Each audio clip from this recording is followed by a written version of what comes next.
उत्तर प्रदेश के chief minister हैं, वो झूठ बोलने, विध्वंसक बोलने और सांप्रदायिक बातें बोलने में उनकी यूएसपी है। भारतीय जनता पार्टी के पास में एक बटालियन है, उसको फ्रिंज एलिमेंट बटालियन कहते हैं वो। जैसे निशिकांत दुबे हैं या वो एक नुपुर शर्मा है या कपिल मिश्रा हैं। इसका मतलब साफ है कि ईडी का मकसद ये भ्रष्टाचार मिटाना नहीं है, ना ही भ्रष्टाचार की जांच करना है। ईडी का मकसद कुछ और है जो कि वो कर रहे हैं मोदी जी के निर्देशन में, अमित शाह के निर्देश में। निर्भया कांड जिसके कारण सरकारें बदल गई, केजरीवाल सत्ता में आ गए, आरएसएस बीजेपी को भी एंटी इनकम्बेंसी का फायदा मिला। उसके 12 साल पूरे होके 13 साल, क्या उसकी कोई चर्चा है कि उसके बाद में महिलाओं की स्थिति में क्या बदला आएगा? तो लगता है कि हाई कोर्ट का सिटिंग जज उस फ्रिंज एलिमेंट की तरह ही व्यवहार कर रहा है।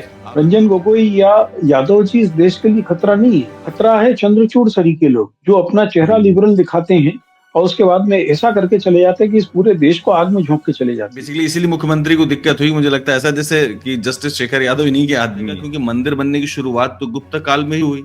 इसके पहले तो मंदिर कभी बनने की परंपरा ही नहीं थी भारत में। तो कैसा इतिहास है, इनके इतिहास दर्शन भी गड़बड़ है। हमारा प्राइम मिनिस्टर से लेकर सब लोग पार्लियामेंट में बैठ के सिनेमा देख रहे हैं और कह रहे हैं अब हमको हकीकत मालूम पड़ी।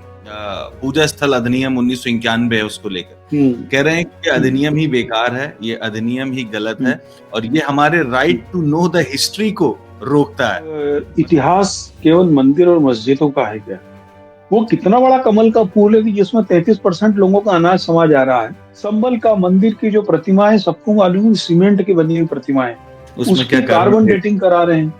वो ये बात नहीं कर रहे हैं कि नरेंद्र मोदी बनारस में ही क्यों है, वो दिल्ली में आकर क्यों नहीं लड़ जाते हैं, किसी अन्य राज्य में क्यों नहीं चले जाते हैं। साउथ इंडिया के इतने सारे राज्य हैं, प्रधानमंत्री नरेंद्र मोदी वहां कहीं पर भी लड़ जाते हैं। मंथ और ईयर दोनों बता दिया, मार्च 2026 तक भारत नक्सल मुक्त हो जाएगा। तो आपको याद होगा कि जब नोटबंदी लागू हुई थी तो बता रहे थे कि कश्मीर में आतंकवाद समाप्त हो गया। 370 उन्होंने धारा खत्म की, तब भी बता रहे थे कि अब कश्मीर से आतंकवाद एकदम समाप्त हो गया। लेकिन वो मणिपुर के बारे में कभी नहीं बताएंगे कि वहां कब समाप्त होगा। उनसे कायदे की बात यह है कि अमित शाह से ये पूछा जाना चाहिए कि सर आप मणिपुर के बारे में बताइए, मणिपुर में हिंसा कब खत्म होगी, आप कब वहां के लोगों से मिलेंगे। ये उनसे ज्यादा मौजूद सवाल है, लेकिन उसके बारे में वो कभी नहीं बताएंगे। वो आज तक एजेंडा में जाकर के राहुल गांधी के बारे में अनाप शनाप बातें करेंगे।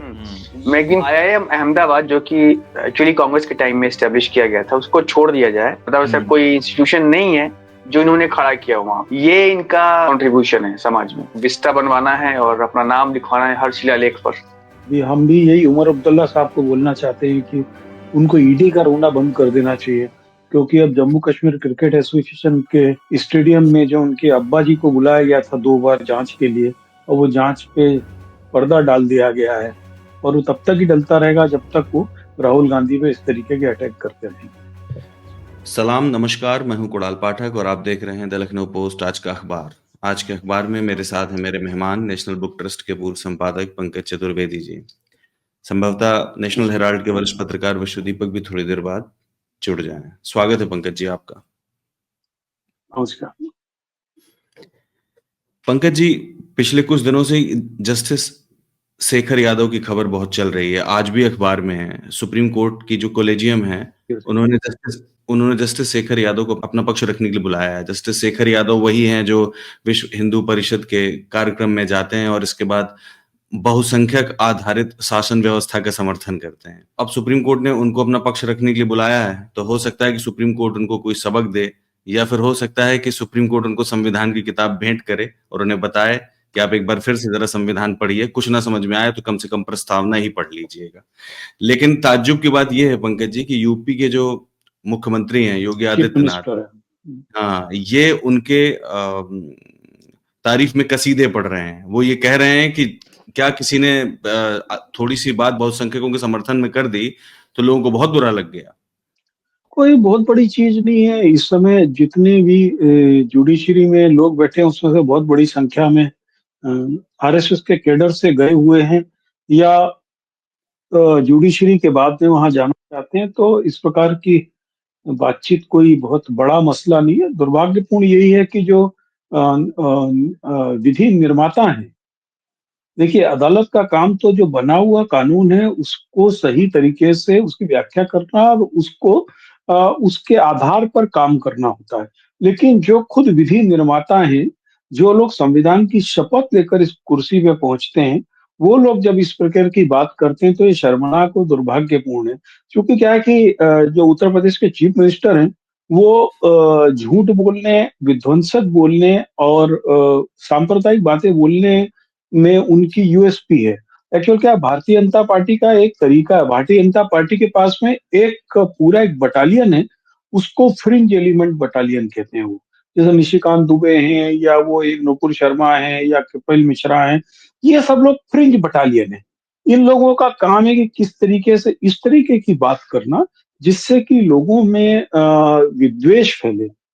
योगी आदित्यनाथ की अभी हाल की 2 बातें बताता हूँ मैं।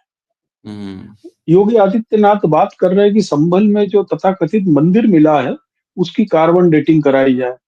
जबकि वहां पर वहीं का हिंदू समाज के गुप्ता और बनिया लोग हैं, वो लोग कह रहे हैं मंदिर हमने ही बनवाया है। 47 साल से वो मंदिर बंद था, लेकिन कभी किसी ने उसकी मूर्ति को तो नहीं छेड़ा। उसकी मूर्ति यथावत मिली। इसका मतलब है कि संभल में जिस समाज के बीच में वो मंदिर का इलाका था, वो लोग इस तरीके के थे नहीं कि उसको तोड़ देते। आप उस पे हम्म। बात नहीं कर रहे हैं और वहां पर जाकर सुबह-सुबह एसपी कलेक्टर बैठ के तिलक लगा के आरती कर रहे हैं। ये एक धर्मनिरपेक्ष ढांचे में ये किस तरीके की नैतिकता है? फिर योगी साहब कह रहे हैं कि 47 साल में संभल दंगे को न्याय नहीं मिला। इस 47 साल में 21 साल तो इनका शासन रहा है। कल्याण उत्तर सिंह, रामप्रकाश गुप्ता, राजनाथ सिंह, 7 साल 200 दिन के आसपास तो अब इनको भी हो रहे हैं। और बीच में जनता पार्टी का शासन था, चरण सिंह वगैरह का, वो भी इनके सपोर्ट से चल रहा था। मायावती का शासन इनका चला है तो वो भी इनके सपोर्ट से चला है। यदि बिल्कुल सही। सपोर्ट वाले शासन को देख लो तो 28 साल हो रहे हैं। तो भाई आप हम्म। क्या कर रहे हैं? तो बातें करते ये हैं। फ्रिंज एलिमेंट हैं जिन लोगों का काम इस संविधान को कमजोर करना है और मूल जो तंत्र है इनका वो यही है कि हम किसी भी तरीके से लोगों को मूल मुद्दों से भटका के रखें। आप बताइए, जिस राज्य में 7 लाख बच्चे स्कूल नहीं जाते हैं तो देश की सबसे बड़ी संख्या सही बात। है। आप उस राज्य की बात कर रहे हैं जहां पे 33% अनाज बेनिफिशियरी तक पहुंच ही नहीं रहा है, उसको भ्रष्टाचार को जा रहा है। उसमें कोई बात नहीं कर रहा। और दुर्भाग्य आप देखिए कि आज जो मुझे लगा कि जो मेरी आदत है हर बार की मैं आपको बताता हूँ कि काश ये खबरों को फर्स्ट पेज पे होना था। वो हम्म। किसी अखबार के फर्स्ट पेज पे नहीं है। पहली खबर मैं आपको बताता हूँ। हरियाणा राज्य महिला आयोग की उपाध्यक्ष सोनिया अग्रवाल को परसों 1 लाख रुपए नकद रिश्वत लेते हुए पकड़ा गया और कल उनको जेल भेज दिया। शायद किसी हम्म। अखबार के पहले, दूसरे, तीसरे पन्ने में खबर नहीं होगी। कहीं नहीं। सोशल मीडिया में है बस। निर्भया निर्भया हम्म। कांड, जिसके हम्म। कारण सरकारें बदल गई, केजरीवाल हम्म। सत्ता में आ गए, आरएसएस बीजेपी को भी एंटी इनकम्बेंसी का फायदा मिला। उसके हम्म। 12 साल पूरे होके 13 साल हो गए। क्या उसकी कोई चर्चा है कि उसके बाद में महिलाओं की स्थिति में क्या बदलाव आया है? जुमला मेहरा कमेटी की रिपोर्ट आई, निर्भया फंड बना। एट द एंड क्या कोई फर्क पड़ा है? कोई फर्क नहीं उस पड़ा है केस पंकज में जी। कन्विक्शन रेट भारत में one of the lowest conviction rate है दुनिया का। 27-28% है बलात्कार के मामलों में। 27 और ब्रिटेन जैसे बलात्कार, देशों में, हाँ, ब्रिटेन जैसे देशों में 60% से ऊपर है। 60%। देख लिया ना, कुलदीप सेंगर को जमानतें मिल रही है ना। हाँ। ठीक है ना। शर्म की और बात है। एक इतनी बड़ी महत्वपूर्ण खबर है कि खनौरी वार्ड पर डल्लेवाल लगातार आमरण अनशन पर हैं और हम्म। उसकी हालत खराब है। किसान हम्म। आंदोलन को अब सुनियोजित तरीके से अखबारों की खबर से गायब किया गया। आरएसएस और बीजेपी का कैडर सवाल उठाता है कि आंदोलन केवल पंजाब का किसान क्यों करता है, उसी को क्या एमएसपी की दिक्कत है।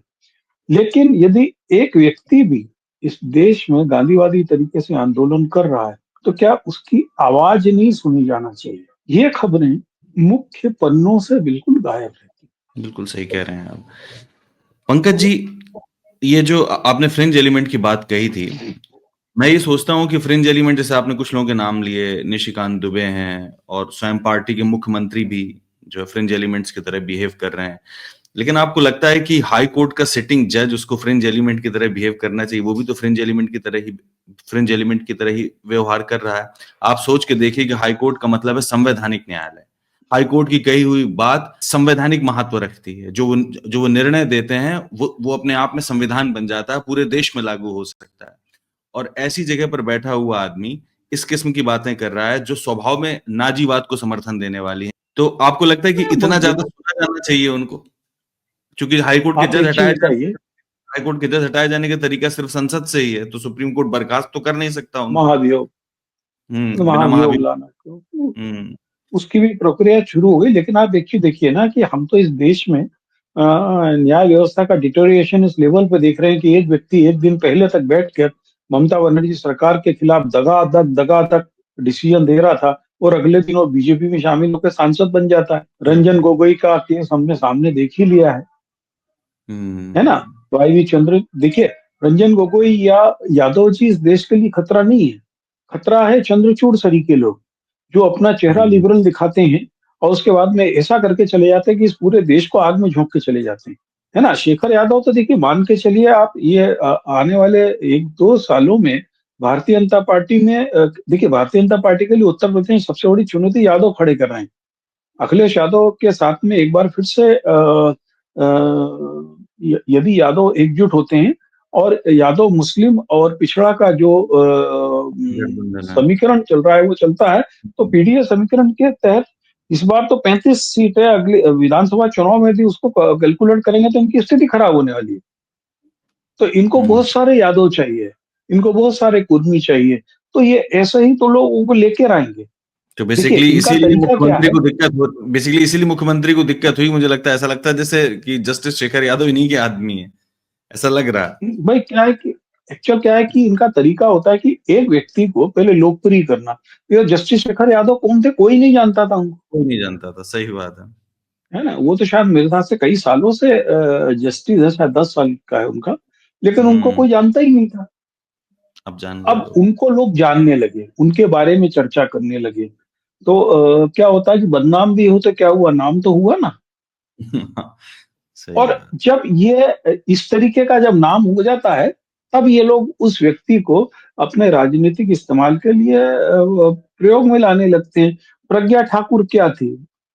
प्रज्ञा ठाकुर का मानसिक और बौद्धिक स्तर और उसकी जो राजनीतिक समझ है, वो एक मोहल्ले के नेता से ज्यादा नहीं थी। ऐसे बहुत सारे लोग हैं। कंगना रनौत, आप बताइए, कंगना रनौत की एकमात्र पहचान उसके विवादास्पद और मूर्खतापूर्ण बयान रहे। बिल्कुल। अब उसको उन्होंने राष्ट्रीय नेता बना दिया प्रचार के लिए, महाराष्ट्र से लेकर गुजरात तक हाथ हिलाती है जीप में। तो जो यादव जी हैं, देखिए, अब आप पॉलिटिक्स देखिए, मध्य प्रदेश में भी यादव पॉलिटिक्स चल रही है ना, ओबीसी पॉलिटिक्स चल रही है, उत्तर प्रदेश में भी चल रही है। कई राज्यों में जो ये ओबीसी पॉलिटिक्स का जो दौर शुरू हुआ, उसमें भारतीय जनता पार्टी को बहुत सारे ओबीसी नेता चाहिए। तो कहाँ से आएंगे? पहले उनको ऐसे फ्रिंज एलिमेंट, उनको यानी जिसको कहते हैं कि कुख्यात किया जाता है, फिर उनको विख्यात किया जाता है। ये जो संभल वाला मामला है पंकज जी, इसमें सीएम योगी ने ये कहा कि मंदिर हमारे इतिहास की वास्तविकता दर्शाते हैं।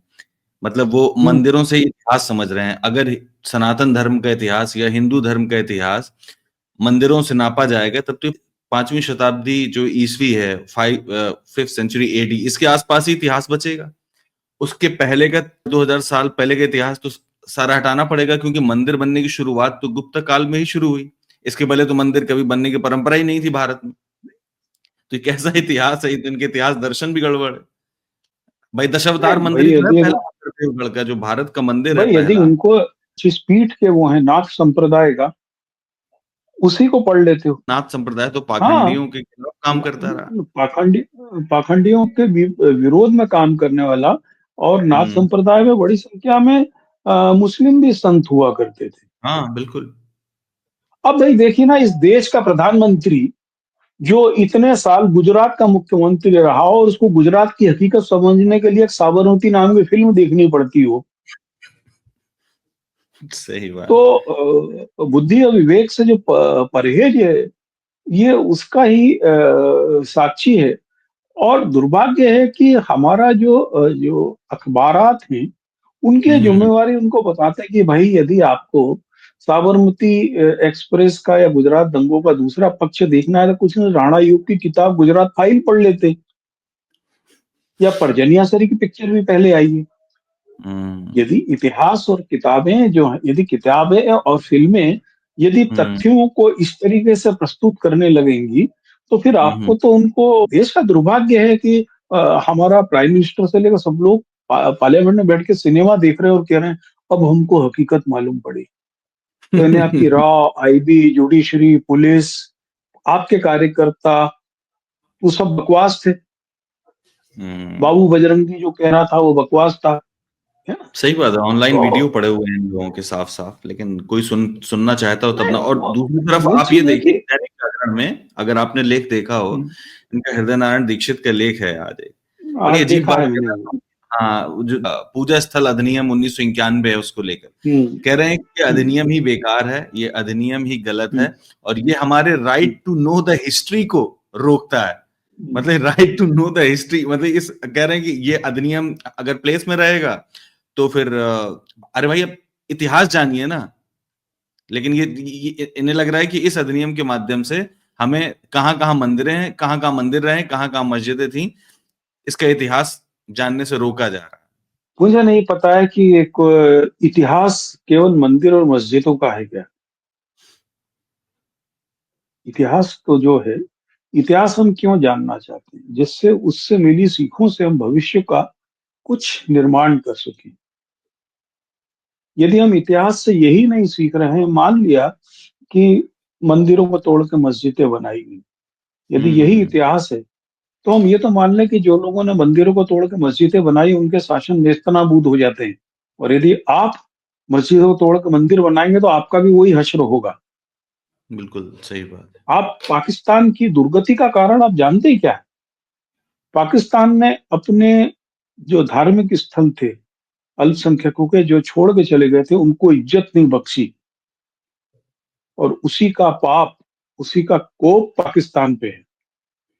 और इंडिया की खासियत ये थी कि हमारे यहाँ जो वीरान मस्जिदें पड़ी थी उसको गांव के हिंदू लोग ही साफ सफाई करके बरकरार रखे हुए थे, तो हमारे यहाँ बरकत आई।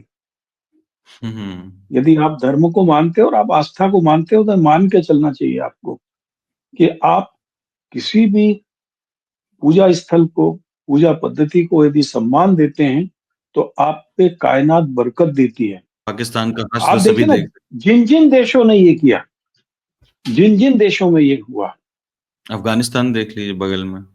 टर्की में देख लीजिए आप क्या हुआ।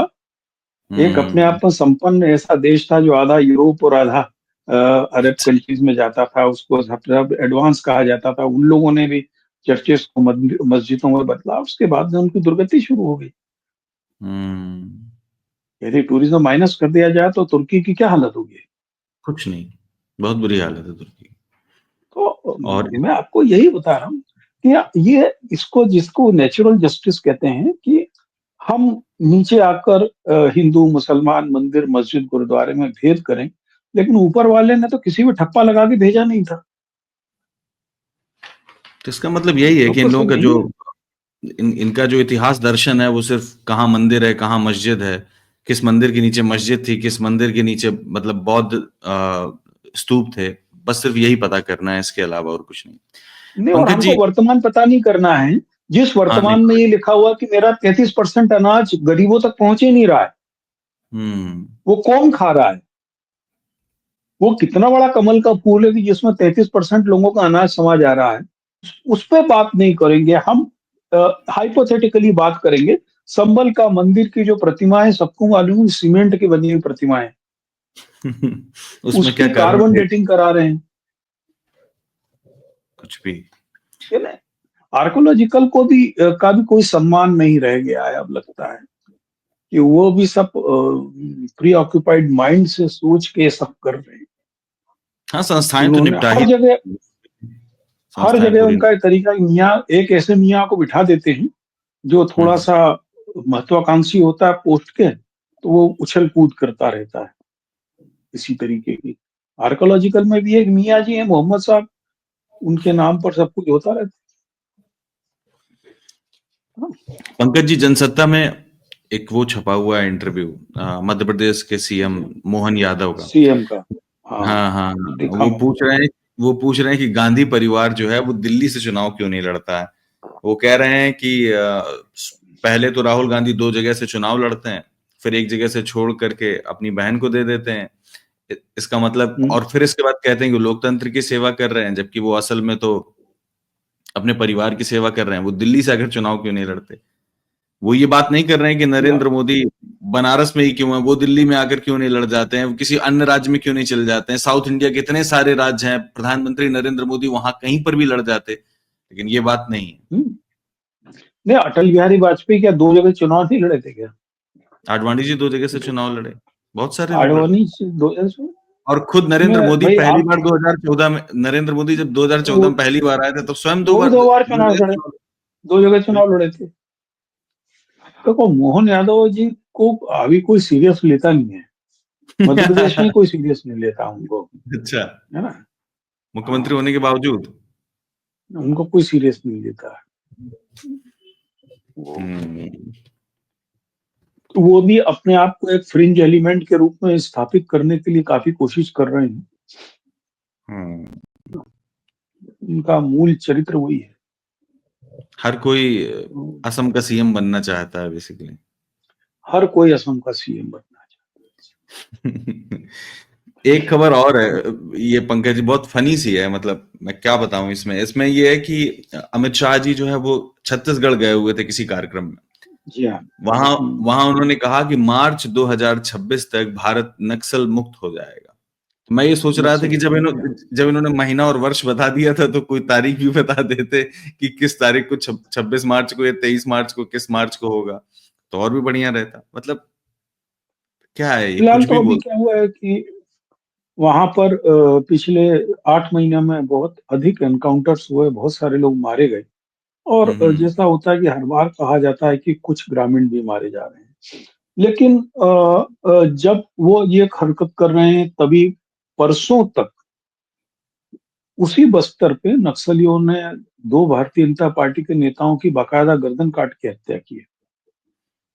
हम्म 3 दिन पहले नक्सलियों ने एक अपना पूरा वीडियो जारी किया है, जिसके अंदर वो हम्म कम से कम 500 की संख्या में परेड कर रहे हैं, झंडा वंदन कर रहे हैं, उनकी तैयारी चल रही है। तो यदि ये जो टकराव है, हम अपने ही लोगों को तो मार रहे हैं।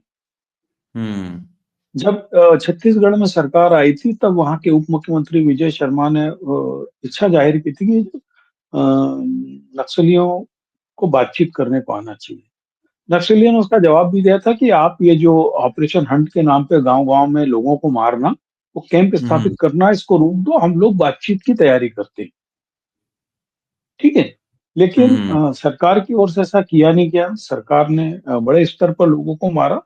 कुछ निश्चित है कि बड़े नक्सली नेता मारे गए हैं वहां पर।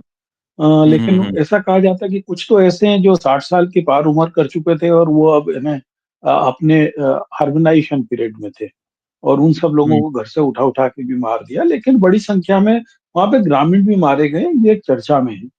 देखिए सर, हम्म कोई भी सरकार हो, एक चीज सोचना चाहिए कि जो नक्सली हैं वो हमारे आदिवासी इलाके के लोग हैं और हमारे ही अपने लोग हैं।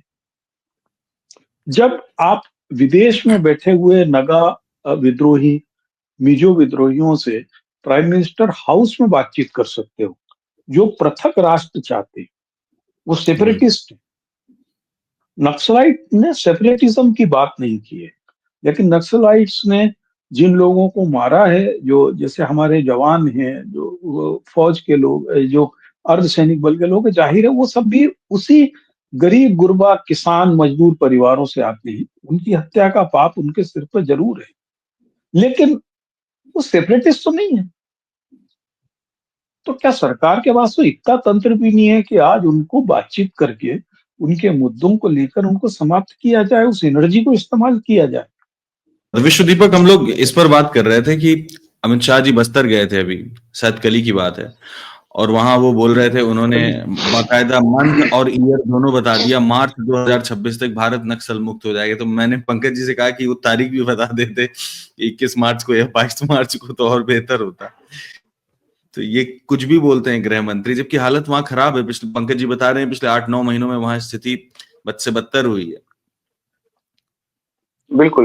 ये अप्रोच की बात है। वो तो आपको याद होगा कि जब नोटबंदी लागू हुई थी तो बता रहे थे कि कश्मीरी में आतंकवाद समाप्त हो गया। फिर जब हम्म। 370 धारा खत्म हो खत्म गया की काम। तो हाँ, जब 370 उन्होंने धारा खत्म की तब भी बता रहे थे कि अब कश्मीर से आतंकवाद एकदम समाप्त हो गया। और हम्म। जहां तक नक्सलवाद की बात है तो वो कई बार ऐसी मतलब अनाउंसमेंट कर चुके हैं वो। तो लेकिन वो मणिपुर के बारे में कभी नहीं बताएंगे कि वहां कब समाप्त होगा। उनसे कायदे की बात ये है कि अमित शाह से हम्म। ये पूछा जाना चाहिए कि सर आप मणिपुर के बारे में बताइए कि मणिपुर में हिंसा कब खत्म होगी, आप कब वहां के लोगों से मिलेंगे। ये उनसे ज्यादा मौजूद सवाल है, लेकिन उसके बारे में वो कभी नहीं बताएंगे। वो आज तक एजेंडा में जाकर के राहुल गांधी के बारे में अनाप शनाप बातें करेंगे। ये उनका, यही उनका कैरेक्टर है, ये उनका समझ है उनकी। हाँ, यही और यही हालत उनके प्रधानमंत्री की भी है। मतलब हमारे भी प्रधानमंत्री हैं, वो नरेंद्र मोदी जी की भी यही हालत है। वो मैं उनको देख रहा हूँ पिछले 10 सालों से, जितने बार भी उन्होंने किसी भी मुद्दे पर संसद में, लोकसभा में या राज्यसभा में जवाब दिया है, तो अगर 3-4 बातें हटा दी जाएं, अगर नेहरू जी को हटा दिया जाए, आपातकाल हटा दिया जाए, इंदिरा गांधी जी के शब्द हटा दिए जाएं, तो ऐसा लगेगा कि वो पूरा उनका 10 साल का जितना भी रिप्लाई है वो धराशायी हो जाएगा। कुछ भी नहीं उनके पास बोलने के लिए। वो बार बार वही बात करते हैं, बार बार वही बात करते हैं, कभी अपनी बात नहीं करते। बिल्कुल। इसीलिए प्रियंका जी ने कहा भी कि उनका जो भाषण है वो बहुत बोरिंग होता है, बोर हो जाते हैं लोग। नहीं, मैं एक दिन सोच रहा था कि ये 10 सालों तक लगभग 2002 से लेकर के और 14 तक लगभग, यानी 12 साल तक, ये 13 साल तक गुजरात के मुख्यमंत्री रहे। हम्म। हम्म। और जब ये वहां पर प्रवासी सम्मेलन वगैरह करवाते थे, गुजरात वाइब्रेंट गुजरात करके एक समिट करवाते थे, तो उन सबकी खूब हम्म। अखबार में चर्चा हुआ करती थी। हम्म। मैं एक दिन खोज रहा था कि देश के सबसे अच्छे स्कूल्स कॉलेजेस कहाँ पे हैं। तो आईआईएम अहमदाबाद, जो कि एक्चुअली कांग्रेस के टाइम में स्टेब्लिश किया गया था, उसको छोड़ दिया जाए तो हम्म। ऐसी कोई ऐसी जगह नहीं है वहां पे, मतलब ऐसा हम्म। कोई इंस्टीट्यूशन नहीं है जो इन्होंने खड़ा किया हो वहां पर। ये इनका कंट्रीब्यूशन है समाज में। तो अब क्या ही हम्म। कहा जाए, इनका बस विस्टा बनवाना है और अपना नाम लिखवाना है हर शिलालेख पर। एक और खबर है। मूर्तियां मूर्तियां मूर्तियां और बनवाना। बिल्कुल, मूर्तियां मूर्तियां बनवाना भी मूर्तियां बनवाते हैं और वो दरकने लगती हैं।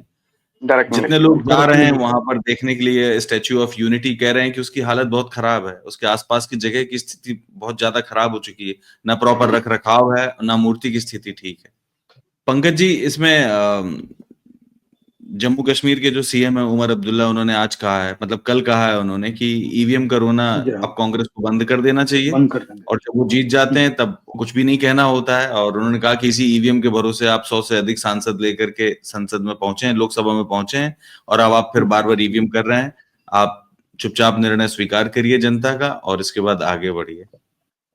अभी हम भी यही उमर अब्दुल्ला साहब को बोलना चाहते हैं कि उनको ईडी का रोना बंद कर देना चाहिए, क्योंकि अब जम्मू कश्मीर क्रिकेट एसोसिएशन के स्टेडियम में जो उनके अब्बा जी को बुलाया गया था 2 बार जांच के लिए, और वो जांच पे पर्दा डाल दिया गया है। और वो तब तक ही डलता रहेगा जब तक वो राहुल गांधी पे इस तरीके के अटैक करते रहेंगे। तो विश्वदीपा की तो आपस में एलआई है ना वहाँ जम्मू कश्मीर में। देखिए, अलाई का क्या है, अलाई से ज्यादा बड़ा चीज है पॉलिटिकल कंपल्शन। मैं कहीं देख रहा था कि अब पॉलिटिकल फारूक कंपल्सन क्या अब्दुल्ला, है? बिल्कुल फारूक अब्दुल्ला साहब कहीं कह रहे थे, पता नहीं ये सच है या नहीं, कि भाई अगर हम्म। हमको सत्ता चलाने के लिए शैतान से भी हाथ मिलाना पड़े, हाथ हम मिलाना पड़े, मिलाएंगे, दोस्ती बोला करनी पड़े, उन्होंने। तो मिलाएंगे, वो इन्होंने बोला हुआ है। ये उनका, उनके हम्म। वर्ड्स है, उनके वर्बेटिम है, मैं नहीं कह रहा हूँ ये। अगर वो शैतान से भी हाथ मिला सकते हैं सत्ता के लिए, तो हम्म। फिर अब उनसे क्या ही उम्मीद की जाए। रही बात ईवीएम की, तो वो एक बात केवल ईवीएम की नहीं है, बात है इलेक्टोरल प्रोसेस की। पूरी जो हम्म। चुनाव की जो पूरी प्रक्रिया है, जो चुनाव हम्म। आयोग करवाता है, जिसमें से चुनाव आयोग, फिर ईवीएम, फिर उसका एग्जीक्यूशन, फिर उसके काउंटिंग, फिर वोट, ये तमाम चीजें उस पूरी प्रक्रिया का हिस्सा है। उस पूरी प्रक्रिया को पारदर्शी बनाने की जरूरत है, उस पर बात होनी चाहिए। बात केवल ईवीएम की नहीं है। असल में लोग यहाँ पे ये एक जैसे ही आप कहते हैं कि चुनाव को पारदर्शी बनाओ या ईवीएम पे सवाल खड़े करो, तो समझते हैं कि ईवीएम हटा करके लोग बैलेट लाना चाहते हैं। ऐसा नहीं है। ईवीएम रहे, लेकिन ईवीएम को और ऑथेंटिकेट मतलब करने की जरूरत है, उसको उसकी ऑथेंटिसिटी बढ़ाने की जरूरत है ईवीएम को। ईवीएम के साथ नहीं, वोट का जो मतदाता मैच है सूची से मिला, ही शुरू करना है इसमें। बिल्कुल, हाँ बिल्कुल, मतदाता पूरी सूची से ही काम करना जरूरी है इस समय तो। बिल्कुल पूरी प्रक्रिया ट्रांसपेरेंट होनी चाहिए, ये मांग है। बात ये मुद्दा पूरी इलेक्टोरल प्रोसेस है, इंक्लूडिंग इलेक्शन कमीशन, ये बात है। इसको कितना समझते हैं उमर अब्दुल्ला साहब मुझे नहीं पता, लेकिन जो कह रहे थे पंकज जी की ये ईडी ने इधर टाइट किया तो उधर वो ईवीएम के खिलाफ, मतलब ईवीएम के पक्ष में और राहुल के खिलाफ बोलने लगे। वो ईडी ने छोड़ दिया। अगर उनको ईडी से बचना है तो उनको ये बोलना पड़ेगा। अब आप देखिए ना, महाराष्ट्र सरकार में 8 मंत्री बनाए एनसीपी के 8 में से 3 मंत्रियों पर अभी ईडी की जांच चल रही है। जांच चल रही है, खुद ही मंत्री हो गए वो, खुद ही मंत्री हो गए। तो कोई बहुत बड़ी चीज नहीं है, तो सब चलता रहता है ये सब। ईडी जो है वो इस समय रिमोट कंट्रोल की बैटरी उसके पास है। कुछ दिन जब पहले बैटरी लगा देता है तो रिमोट करने लगता है। रणदीप सुरजेवाला ने संसद में सवाल पूछा था, उसका जवाब जो सरकार ने दिया है, जो सरकार का डेटा है, मेरा नहीं है, सरकार का ही है, उसके हिसाब से पिछले 5% से भी कम इनका कन्विक्शन रेट है ईडी का। 5% से कम। ईडी का कन्विक्शन रेट जो है 5% से भी कम है, सोचिए। या फिर ये कहा जाए कि 95% फेलियर रेट है। बिल्कुल 95। तो इसका मतलब साफ है कि ईडी का मकसद ये भ्रष्टाचार मिटाना नहीं है, ना ही भ्रष्टाचार की जांच करना है। ईडी का मकसद कुछ और है, जो कि वो कर रहे हैं मोदी जी के निर्देशन में, अमित शाह के निर्देश में। 5% से भी कम कन्विक्शन संसद के पटल पे सरकार ने बताया है, ये उनके खुद के डेटा है। सही बात। तो ठीक है पंकज जी, आज इसको यहीं खत्म करते हैं। विश्वदीपक तुम थोड़ा लेट जुड़े तो कोई बात नहीं, मेरी उधर मीटिंग चल रही थी, एडिट मीटिंग, मैंने कहा चलो निपटा लेते हैं। पंकज जी का जिक्र हमारी मीटिंग रोज होता है यार, 1-2 बार। ये लिखवाना, वो लिखवाना। जब जैसे क्लाइमेट में कुछ होता है पंकज जी को पकड़ो। कहीं बारिश आई, तूफान हुआ, कुछ ठंडी बड़ी गर्मी आई, कुछ हुआ, नदी में कुछ प्रदूषण हुआ। तो धीरे धीरे क्लाइमेट के मुद्दों पर अथॉरिटी हो जाएंगे। अब हो ही गए हर जगह। नहीं होना चाहिए, बहुत बड़ा मसला है यार ये, क्या करिएगा। बस लोगों का जीवन इतना। मैं कल देख रहा था कहीं पे, यमुना की जो हालत है, बाप रे बाप, दया आती है। मतलब यार कि हम लोग कहाँ पैदा हुए, कौन सी सरकारें को हम वोट करते हैं। ये तो हालत तब है विश्वदीपक जब आप ऊपर से देख रहे हैं। बीओडी में जाएंगे तो पता नहीं क्या होगा। पंकज जी बीओडी बहुत बुरी हालत है। उस स्थिति ना।